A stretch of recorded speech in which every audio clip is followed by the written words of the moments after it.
찬송가 27장.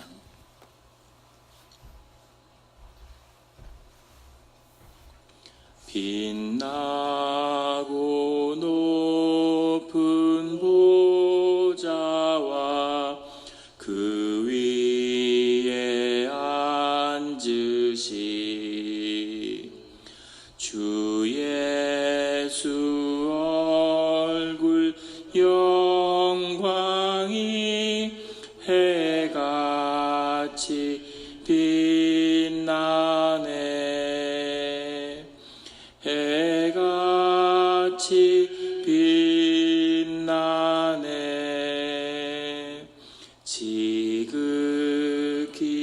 높은 위엄과 한없는 자비를 무천사 소리 합하여 늘 찬송드리네. 늘 찬송드리네.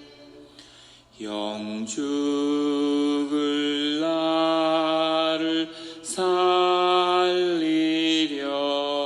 그 영광 떠나서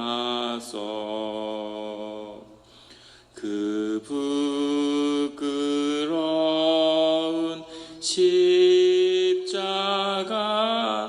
날 위해 지셨네. 날 위해 지셨네. 나 이제 생명이 있음은 주님의 은혜요.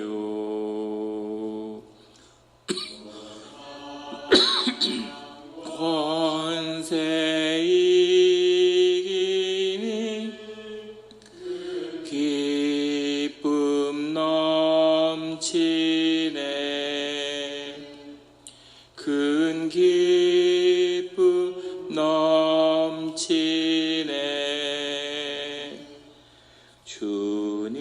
주님의 보좌 있는데 전한 몸이 이르러 그 영광 몸소 배울 때 내 기쁨 넘치리. 내 기쁨 넘치리. 아멘. 오늘 주님께서 주신 말씀은 에스겔서 1장 1절로 14절까지의 말씀입니다. 신약성경 1150페이지 에스겔서 1장 1절로 14절까지의 말씀입니다.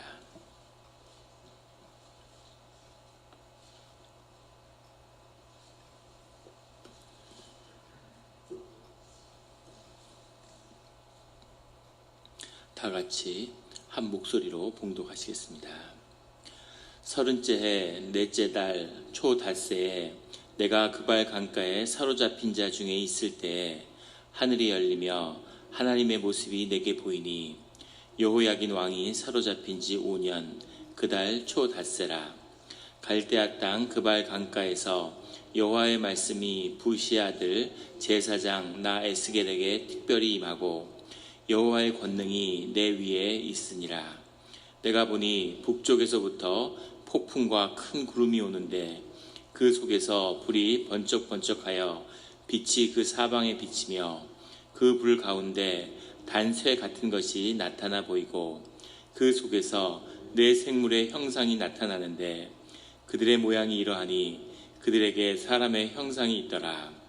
그들에게 각각 네 얼굴과 네 날개가 있고 그들의 다리는 고준 다리요 그들의 발바닥은 송아지 발바닥 같고 광낸 구리같이 빛나며 그 사방 날개 밑에는 각각 사람의 손이 있더라.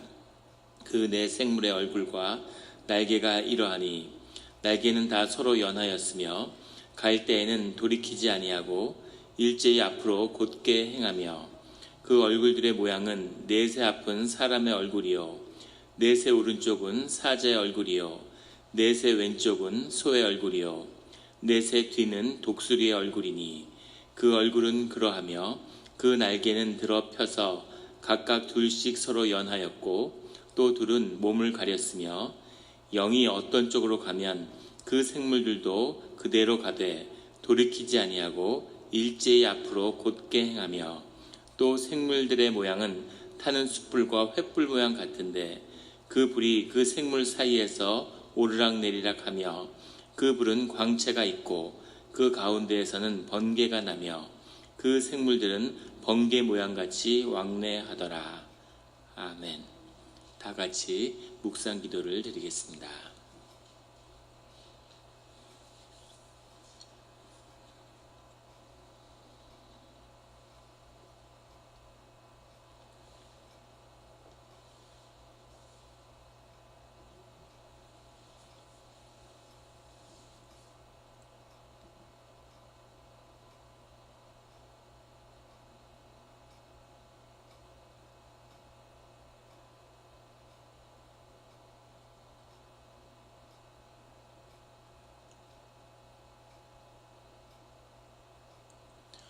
하나님 아버지 감사합니다. 주의 음성을 듣고자 저희가 새벽 제단 앞에 모였습니다. 우리 마음의 기도와 우리 마음의 묵상이 주님께 연락되기로 합니다. 감사드리며 예수 그리스도 이름으로 기도드렸습니다. 아멘. 오늘 에스겔서 1장 1절의 말씀은 이렇게 시작하고 있습니다. 30째 해 네 번째 달 초닷새에 내가 그발 강가 사로잡힌 자 중에 있을 때에 하늘이 열리며 30째 해라고 하는 것은 그 의미가 무엇일까에 대한 많은 여러 해석이 분분합니다. 에스겔이 30째 해가 됐던 유다에서는 30살이 된다는 것은 공적인 삶이 시작되는 완전한 성인으로서의 자신의 책임감이 시작되는 그런 해죠. 그런 의미에서 제사장 집안에 태어났지만 선지자로서 활동했던 에스겔의 공적인 삶이 시작되는 것을 의미한다. 이런 해석도 있고 또 아니면 바벨론의 건국의 30년째가 되는 그 해일 것이다. 이런 해석도 있고 여러 해석이 분분한데 사실 이 30째 해 가장 정확한 해석의 의미는 요시야 왕의 18년 때 종교개혁이 일어나는데 그때 유월절을 기념하게 됩니다. 유월절을 기념했던 의미는 그 해로부터 희년을 다시 시작하겠다고 하는 50번째 해 대희년을 기념하는 그 일을 시작하겠다는 뜻이 담겨 있다고 볼 수 있겠죠. 그래서 역대왕 22장에서 23장에 기록된 요시야의 종교개혁을 기념하는 그 해로부터 30년, 희년을 세는 것으로부터 30년이 되는 593년이 된다고 보는 것이 가장 정확할 것 같습니다. 그 이유는 2절에 나오는 여호야긴 왕이 사로잡힌 지 5년 그달 초닷새라 이렇게 부연하고 있기 때문이죠. 여호야긴 왕이 느부갓네살에게 붙들려 간 것은 바벨론의 2차 침입 주전 597년인데 그로부터 다섯 번째 해니까 주전 593년. 그래서 앞에 나오는 여호야긴의 그 종교개혁과 정확히 시기가 일치하기 때문입니다. 의미적으로도 다시 이제 예루살렘 성전이 허물어지고 예루살렘 성전이 있을 때도 사실 지키지 않았죠. 하지만 희년에 따라서 그 정신을 지켜나가겠다고 하는 그 해 예루살렘의 절기와 예루살렘의 의미, 무너진 그 의미가 아니라 새롭게 주님의 해를 살아간다고 하는 주님의 해로서 바벨론의 왕의 치세가 아니라 주님의 해로서 희년을 섬기는 그 마음이 에스겔에게 담겨 있다고 보는 것이 옳을 것 같습니다. 그발 강가에 사로잡힌 자 중에 있다는 것은 이미 바벨론에 에스겔이 붙들려와 있는 거죠. 아직 예루살렘이 주전 586년에 망했으니까 망하기 한 10년 전입니다. 하지만 바벨론 1차 진입이나 2차 진입 때 이미 에스겔의 집안은 제사장의 집안이었으니까 먼저 붙들려 와서 바벨론에 잡혀 있는 것이겠죠. 그 중에 있을 때 하늘이 열리며 하나님의 모습이 내게 보이니, 하나님의 모습이 내게 보였다, 하늘이 열렸다 하는 것은 내 심 중에 심령이 열렸다고 하는 것의 표현이죠. 실제 하나님의 얼굴을 본 것은 아니겠죠. 그 얼굴을 봤으면 에스겔은 죽었을 겁니다. 그런데 하늘이 열리고 하나님의 모습이 내게 보이니 하나님의 심령이 내 마음속에서 일어나서 나의 심령이 열렸다는 거죠. 2절에 여호와 왕이 사로잡힌 지 5년 그 달의 초 닷새인데, 3절에 갈대아 땅 그발 강가에서, 갈대아 땅의 그발 강가는 바벨론에 있는 그 유프라테스 강의 강가를 의미하는 거겠죠. 거기서 여호와의 말씀이 부시의 아들 제사장 나 에스겔에게 특별히 임하고, 특별히 임했다는 것은 늘 주님의 말씀을 이와 함께하고 있지만 하나님의 말씀이 생동하는, 역사하는 말씀으로 내게 임했다는 거죠. 그래서 여호와의 권능이 내 위에 있으니라. 권능이라는 건 야드라는 말인데 우리 성경 표현에서 자주 나오는 거죠. 손이라는 의미입니다. 여호와의 손이 내 위에 머물고 있다는 것은 하나님이 구체적인 임재를 내가 느끼고 경험하고 그 안에서 살고 있다는 뜻이죠. 말씀이 모호하게 느끼는 분들이 이게 무슨 소린가 하겠지만 아마 신앙생활을 하면서 이게 무엇을 의미하는지를 가슴으로 느껴본 분들이 계실 겁니다. 하나님이 아주 가까이 계시고 역사하심을 아주 우리가 친밀하게 느끼는 그런 때가 있는 거죠. 주님이 늘 말씀하시지만 특별한 말씀으로 우리의 심령을 울리는 그런 말씀이 있는 거죠. 예전에 그 강남 사랑의 교회가 한참 막 분규가 있고 문제가 많을 때, 지금도 완전히 해결된 것은 아니라고 들었는데, 그럴 때 많은 신학교회라는 데 있었는데 그 목회자들이 모이면 그러면은 거의 사랑의 교회 성토대회를 방불케 하는 거죠. 교회가 어떻게 그럴 수가 있느냐 이러고 막 비난을 하는 겁니다. 저도 같이 정죄도 하고 비난도 했죠. 앞장서서 한 건 아니지만 또 그럴 때 같이 비난을 하고 그래야 한 마음이 되고 그러잖아요. 그래서 열심히 같이 손가락질을 했는데 그 가운데 하나님의 말씀이 임하는 거죠. 그래서 그런 것을 비난하지 말라고 하는 그런 말씀을 마음에 주시는 거예요. 그래서 남들 다 비난하는데 왜 나는 비난을 못할까? 그런데 너는 비난하지 말라고 말씀하시는 거죠. 그래서 그 의미가 뭘지, 왜 교회를 욕하지 말라고 하시는지 그 의미를 아직 다 깨달아 알지 못하지만 시간이 지나면서 알게 되는 것 중에 하나는 그 교회가 그렇게 문제가 많다 그러고 그렇게 사람들에게 욕을 먹어도 그 교회 가운데 저희 큰 누나 둘째 누나가 그 교회를 나가기 시작하고 새벽 교회를 다니고 새벽 그 기도를 나가고 또 요새는 단기 선교를 다니고 또 아버지 어머니를 모시고 가서 무슨 성경 대학을 다니고 무슨 제자 훈련을 받고 그래서 온 가족이 교회를 다니는 겁니다. 다른 사람 몰라도 정말 나는 욕하면 안 되겠구나, 나는 정말 감사해야 되겠구나, 이런 걸 요즘에 느끼게 되는데, 하나님의 말씀이 뭔가 특별하게 가슴을 울리는 그런 말씀으로 다가올 때가 있는 거죠. 그 말씀으로 이 에스겔에게 감동, 성령이 그 영을 감동시키는 그 일들이 일어나고 그 일들을 내가 기록했다고 그렇게 고백하고 있는 겁니다. 그리고 그 고백을 전하는 것이죠.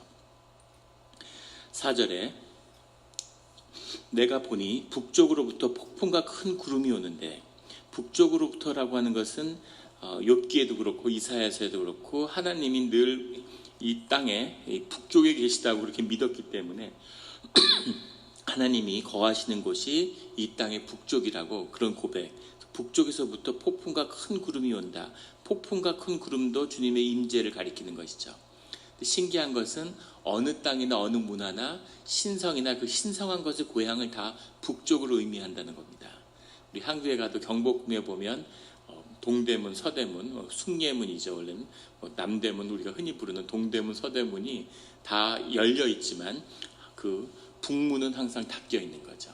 그런데 한양 도성에 질병이 돌거나 무슨 재앙이 있거나 어려움이 있으면 그때는 북문을 여는 겁니다. 북문을 열면 이제 북한산에서 신령한 기운이 이 도심으로 흘러 들어오는 거죠. 신령한 기운을 초청하는, 신령한 기운과 늘 같이 머물 수는 없죠. 견디기 어렵겠죠. 그래서 평소에는 문을 닫아놓고 어려움이 있을 때는 그것을 열어서 초청하는 그런 일들을 행했는데, 똑같이 북쪽에 하나님이 계시다고 유대인들도 믿었다는 거죠. 북쪽으로부터 폭풍과 큰 구름이 온다는 겁니다.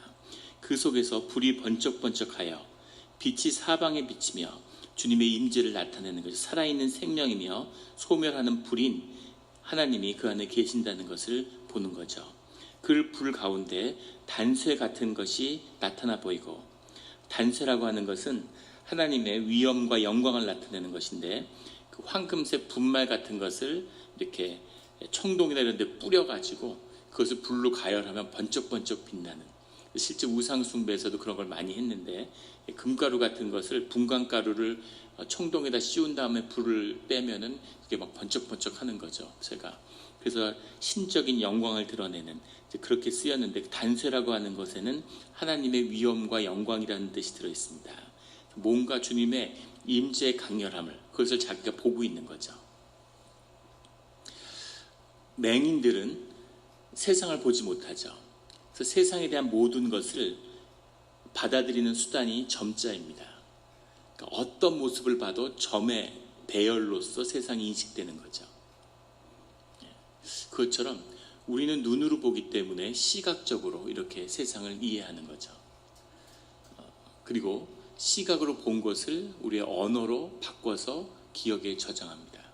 그리고 그것을 되살릴 때는 동시에 언어로 그걸 불러내서 다시 이미지를 재생하는 거죠. 그것이 뇌가 하는 일이죠. 그런데 우리가 영을 본다고 하는 것, 영에서는 똑같이 우리가 눈으로 보는 것을 눈으로 보는 것처럼 이미지로서 영의 소리를 듣게 되는 겁니다. 그것이 영의 언어죠. 뇌의 언어는, 생각의 언어는 말이지만 우리 심령의 언어는 이미지인 거죠. 이미지로서 늘 보는 겁니다. 이미지로 보는데 우리가 꿈을 생각해 보시면 돼요. 우리의 의식이 잠들었기 때문에 언어가 작동하지 않는 거죠. 그래서 있는 그대로의 이미지로 우리가 소통을 하는 겁니다. 그래서 그 이미지가 상징하는 것이 무엇인지를 마음으로 느껴서 아는 것이 이 심령의 언어를 이해하는 방법이죠. 환상을 받거나 주님이 무언가를 우리에게 보여주시는, 환상으로 받거나 꿈으로 받거나 다 똑같은 거죠. 영의 언어는 기도하다 보면 우리가 떠오르잖아요. 심령 가운데 관상이라고 그러죠. 그 상을, 하나님의 말씀을 듣는다고 하는 표현하지만 사실은 보는 거죠. 주님이 물론 말씀을 듣게 울릴 때도 있지만 그 말씀을 보는 겁니다. 그래서 이 이미지가 에스겔에게 나타나고 있는 거죠. 그래서 우리가 단새와 같다라는 걸 볼 때 하나님의 영광이 압도하는구나, 그 이미지를 보고 그것을 느낀 거고, 이것을 보고 해석한다는 의미가 아니라 그것이 그렇게 느껴지는 거죠. 느껴지는 것을 그대로 기술하는 겁니다. 본 것을 언어로 기술되어 있지만 기본적으로 상징인 거죠. 이것은 그 상징을 통해서 동시에 우리에게 주어지고 있는 거죠. 말씀을 통해서. 그래서 우리가 그 상징을 깊이 묵상하면서 그 상징 속에서 주님이 내게 말씀하시는 것이 무엇인가 하는 것을 오늘 우리가 듣는 거죠. 이것이 성경의 묵상이고 심령의 기도고 새벽의 기도입니다. 그 언어를, 그래서 우리가 꿈 분석을 하고 꿈에 대한, 꿈에 우리의 심령에 대한 우리에게 이야기하는 거죠. 꿈속에 있는 내용들을 이해하고 분별하고, 우리가 아기를 가질 때 태몽을 꾸잖아요. 저희 막내를 낳을 때 저희 집사람이 태몽을 꿨는데, 아이들하고 재밌게 놀고 있는데 집안에 코끼리가 들어왔다는 거예요. 코끼리가 들어왔는데 새끼 코끼리가 들어와서 애들하고 놀고 있더래요. 너무 놀래가지고 코끼리를 집안에 들어왔으면 어떡하지 하고 내보내려고 그랬는데, 그런데 애들이 너무 좋아하고 코끼리하고 너무 이렇게 잘 노니까 근심하고 고민하다가, 그래 애들이 이렇게 좋아하니까 그럼 그냥 코끼리하고 같이 살지 뭐, 이래서 코끼리를 키우기로 했다는 거죠. 코끼리하고 같이 놀면서 꿈에서 깼는데 걔가 셋째 아이였던 거죠. 셋째 아이가 사실 우리가 그 아이를 기대했던 것도 아니고 사실 기적적인 잉태였는데, 그 아이를 키운다는 게 쉬운 일이 아니었습니다. 여러 가지 어려움이 많았는데, 그런데 아이들도 기뻐하고 가정에 큰 행복을 불러온 거죠. 그것처럼 그 이미지가, 코끼리가 상징하는 새로운 생명과 기쁨과 행복을 코끼리가 상징하는 것, 그것처럼 이 단쇠라고 하는 이 이미지가 주님의 그 하나의 성품과 특성을 드러내는 그 상징으로 쓰인다는 것, 그것으로서 우리가 이 본문들을 에스겔의 환상을 봐야 되는 거죠. 6절에 5절에 그 속에는 네 생물의 형상이 나타나는데 여러 주님을 보는 환상의 공통점들이 있어요. 주님을 임재하는, 주님과 함께하고 있는 그런 무언가가 있는 거죠. 그 네 생물을 무슨 그룹이라고 표현하기도 하고 여러 예언자들이 비슷한 것들을 다 보았습니다. 네 생물의 형상이 나타나는데 그들의 모양이 이러하니 그들에게는 사람의 형상이 있더라. 사람의 이미지가 그 그룹들에게 하나님을 둘러싼 생물, 살아있는 생명인데 사람은 아니지만 사람의 형상을 가지고 있더라는 거죠. 그 사람의 형상과 이 그룹들의 형상과 하나님의 형상이 연결되는 그것이 있는 거죠. 그들에게는 각각 네 얼굴과 네 날개가 있고, 네 얼굴이 있다는 것, 네 개라고 하는 것은 완벽함이죠. 3+1, 그것이 완벽함의 상징인데 네 개가 있다는 것은 완벽하게 이루어졌다는 뜻입니다. 4라는 숫자가 굉장히 성경에서 중요하죠. 네 얼굴이 있다는 것은 인간의 형상을 갖추고 있지만 완전하다는 뜻이죠. 불완전한 게 아니라 완전한 인격으로서 드러나 있다는 겁니다. 네 날개가 있다는 것은 신비와 신성을 상징하는 거겠죠. 천사가 날개가 있잖아요. 근데 네 날개가 있다고 하는 것은 완벽한 인간인 같지만 인간이 아닌 그런 모습을 갖고 있다는 거죠. 7절에 그들의 다리는 고준 다리요 그들의 발바닥은, 우리가 이것을 여러 성경 말씀을 통해 읽었기 때문에 왜 에스겔이 이렇게 이 얘기를 장황하게 했을까? 근데 만약에 환상 가운데, 꿈 가운데 하나님을 한번 봤다고 생각하십시오. 보십시오. 얼마나 흥분되고 이것을 어떻게 전할 수 있을까? 어떻게든 구체적으로 그 임재를 전하기 위해서 노력한 거겠죠. 그리고 이 임재에 대한 경험들이 같이 나누어지기 때문에 하나님의 임재에 대한 분별을 우리가 할 수 있는 겁니다. 여러 선지자들이 똑같은 것을 보았죠. 그래서 우리가 그 가운데서 주님의 임재를 분별할 수 있는 그 지혜가 있는 거죠. 그들의 다리는 곧은 다리요. 곧다라고 하는 건 야사르라는 의미인데 여러 선지자들, 우리 호세아에서도 여러 번 나온 표현이죠. 정직하다는 뜻이 들어있습니다. 정직함이 숨길 것이 없는 떳떳함으로 주님 앞에 서 있다는 거죠. 야사르가 있어야 주님 앞에 설 수 있는 거죠. 실제로 떳떳한 사람이 어디 있겠습니까? 그런데 우리가 떳떳한 마음이 있어야지 주님 앞에 설 수 있는 거죠. 그 정직한 다리를 가지고 있고 그들의 발바닥은 송아지 발바닥 같고, 레위기에도 나오는 송아지라는 것은 정결함의 상징이죠. 송아지의 발바닥 같다는 것은 아주 정결한 그런 것이다. 정결하고 아주 깨끗하고 떳떳한 그런 존재가 주님을 지키고 있다, 이렇게 얘기하는 겁니다. 그리고 광낸 구리같이 빛나며, 계시록 1장에도 똑같은 표현이 나오죠. 15절인가? 이 구리와 같이, 광낸 구리와 같이 빛나며, 8절에 그 사방 날개 밑에는 각각 사람의 손이 있더라.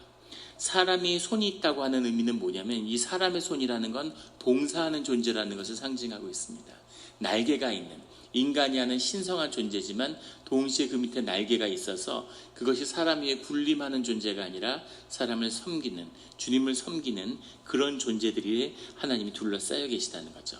하나님은 보이지 않지만 하나님을 둘러싸고 있는, 하나님의 영광이 표현되고 있는 그 생물들과 그 신전의 모습은 눈에 보이고 있는 거죠. 그 네 생물의 얼굴과 날개가 이러하니 9절에 날개는 다시 서로 연하였으며, 날개가 서로 연하여서 붙어있다고 하는 것은 연합을 상징하는 거죠. 영의 신비를, 영의 존재를 이미지로서 보고 있는 겁니다. 영의 본질은 연합에 있는 거죠. 영은 늘 하나가 되고 영은 늘 연합하는 겁니다. 육은 늘 분리되어 있고 육은 점점 더 분열하려고 하죠. 빅서 쪽으로 이렇게 차를 몰고 가다가 그 강가에 있는 집들을 봤어요.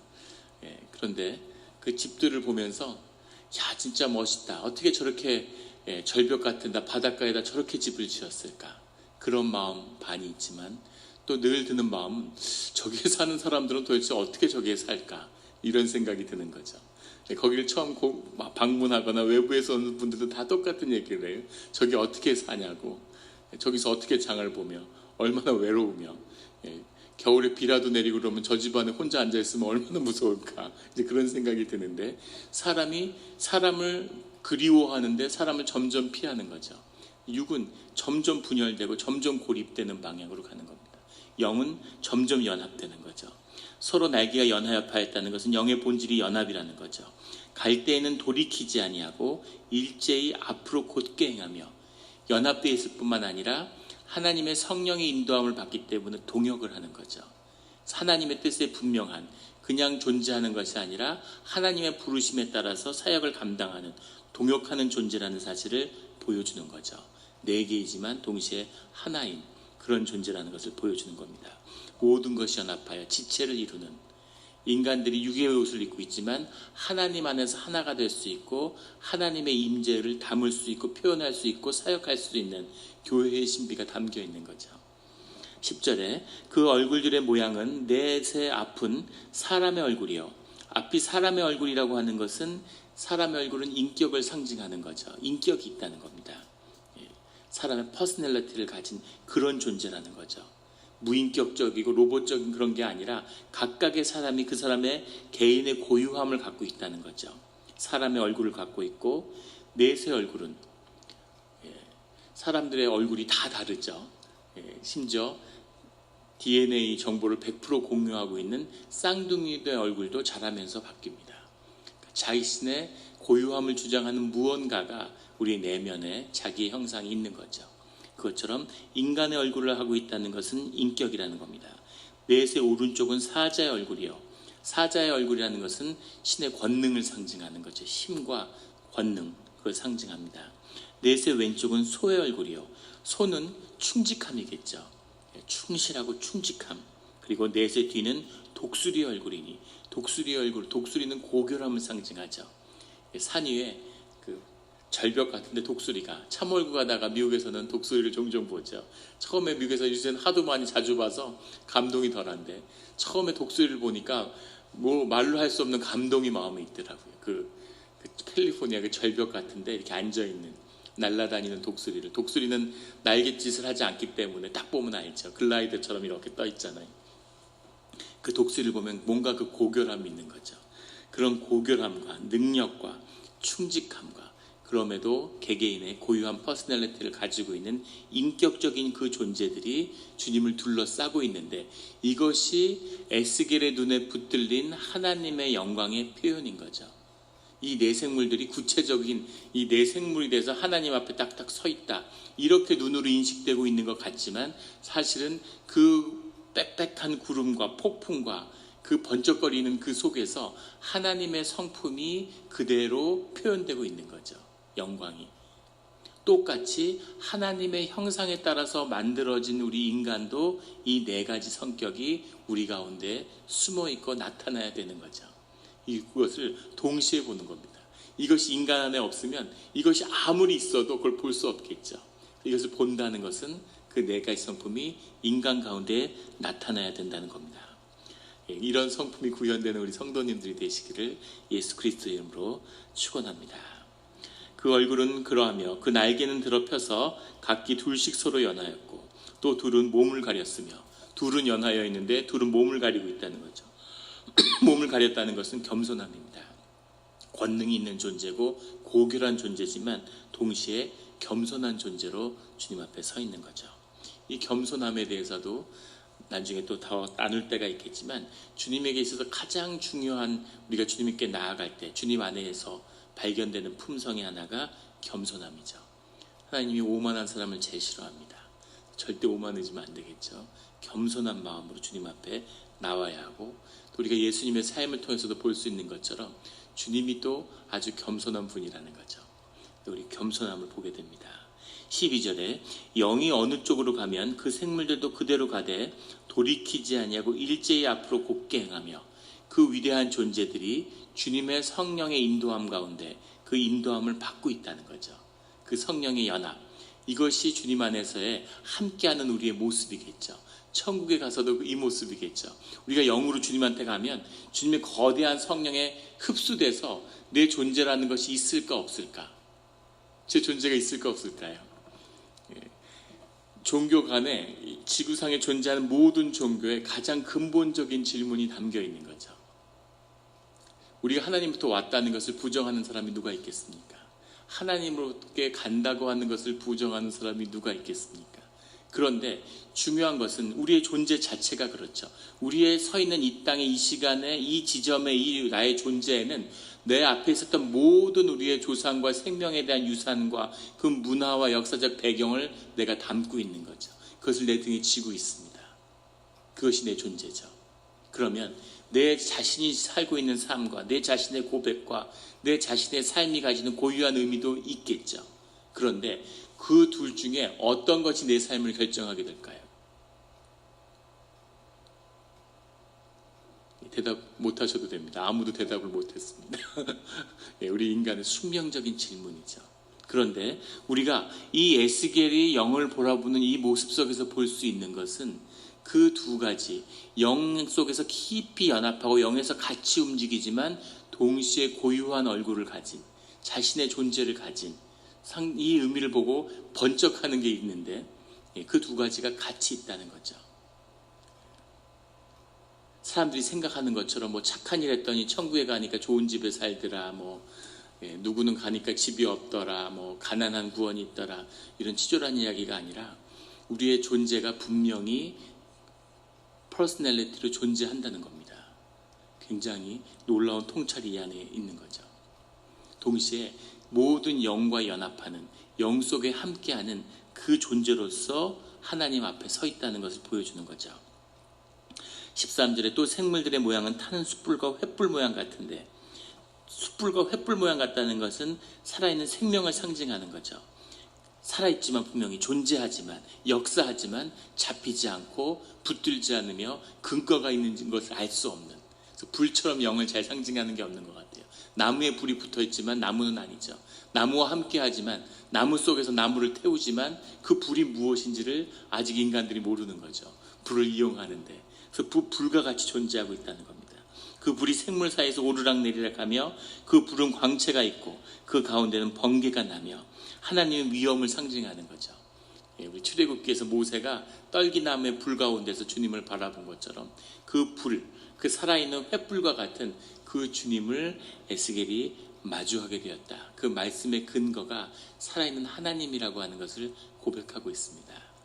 이런 타는 불과 같은 떨기나무의 이 생명의 비밀을 보고 붙잡고 나아가는 그런 우리 새벽의 기도와 주님의 임재가 우리가 함께하기를 예수 그리스도의 이름으로 축원합니다. 같이 기도드리겠습니다. 하나님 아버지 감사합니다. 주님 또 새로운 말씀을 주시니 우리가 감동과 감격으로 새로운 기도를 시작하고자 합니다.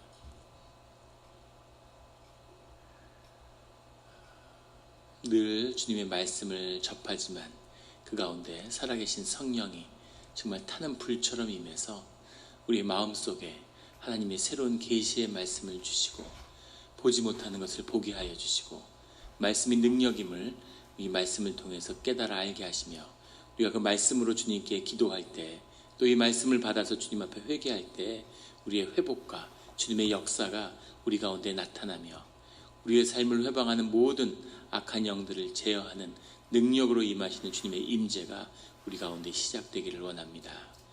하나님 능력으로 이 기도를 들어주시고 새벽의 자리를 축복하여 주시옵소서. 주님의 신비를 바라보며 그 신비를 만날 때 우리의 생명이 살아나는 그것을 경험하게 하여 주시옵소서. 영을 열어 주시옵소서. 기도를 열어 주시옵소서. 주님을 보게 하여 주시옵소서. 감사드리며 예수 그리스도 이름으로 기도드렸습니다.